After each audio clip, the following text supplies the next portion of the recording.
भावली धरणामध्ये बुडून 5 जणांचा मृत्यू झाला असून रिक्षा घेऊन धरणावर फिरण्यासाठी आलेले असताना ही घटना दुपारी घडली।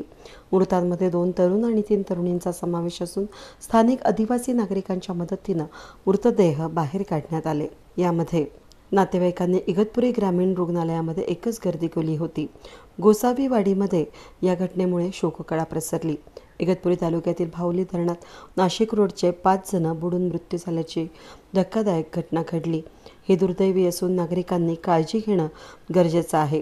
या ठिकाणी संबंधित अधिकाऱ्यांनी संपर्क करून तहसीलदार, प्रांत जिल्हाधिकाऱ्यांशी संवाद साधून माहिती घेतली। सुरक्षेचे देखील या ठिकाणी निर्देश दिलेले असून पुन्हा अशा घटना घडणार नाहीत यासाठी उपाययोजना करण्याच्या सूचना यावेळेस करण्यात आल्या आणि घटनेच्या चौकशीचे निर्देश देण्यात आले आहेत। वेद न्यूजसाठी प्रतिनिधी सतीश पुरोहित, इगतपुरी।